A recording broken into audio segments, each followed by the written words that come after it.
This play was ridiculous. Second. What is it? Like you said, what is it for?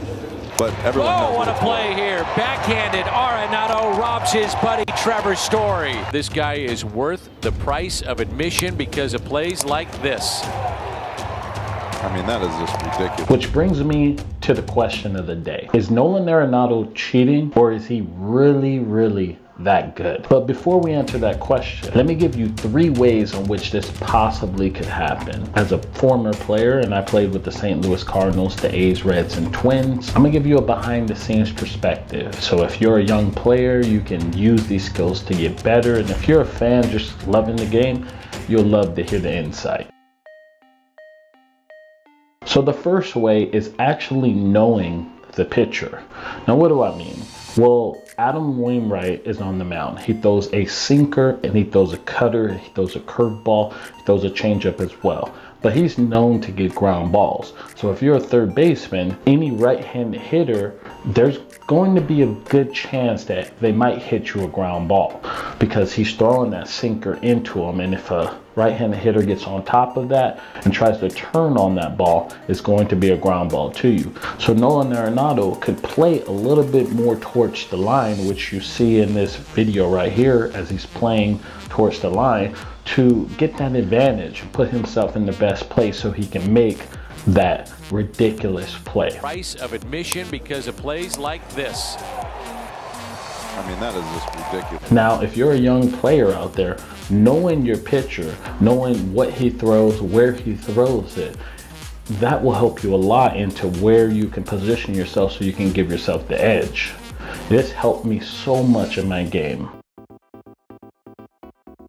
Now, the second way in which this could happen is pretty similar, but it's getting signs from the shortstop. Now, you're probably wondering, like, how can he get the sign from the shortstop? Well, when you're playing third base, you can't really see the signs. So how do you know if the pitcher is going to come to you? And that's when the shortstop comes in.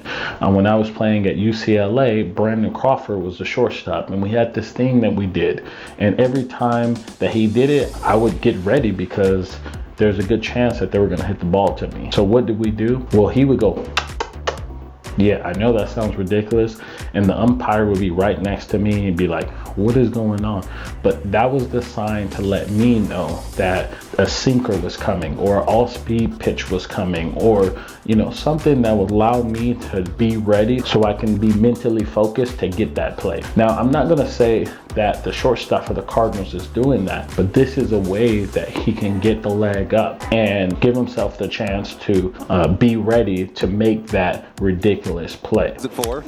But everyone knows what a play here. Backhanded Arenado robs his buddy Trevor Story. Now, the third way is actually being on the balls of your feet and having a good first step.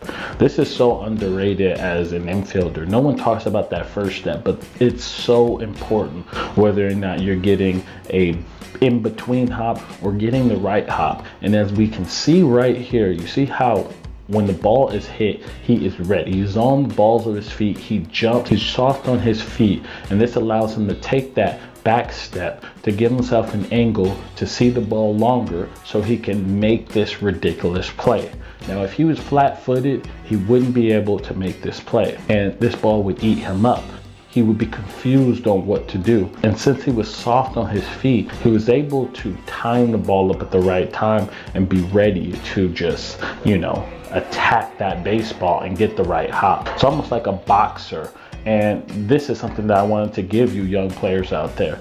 If you have time, jump rope as often as you possibly can. See, I came up and I had bad feet. And when I was getting recruited to UCLA, they said, hey, your feet isn't good. But in order for you to stay in the infield, you need to make your feet better. And what they had me do was start jump roping. I started jump roping every day for 5 minutes. And at the beginning, I was terrible.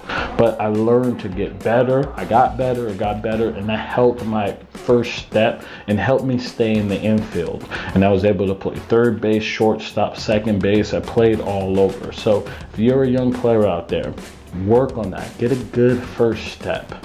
And that will make everything easier in the infield, especially at third base.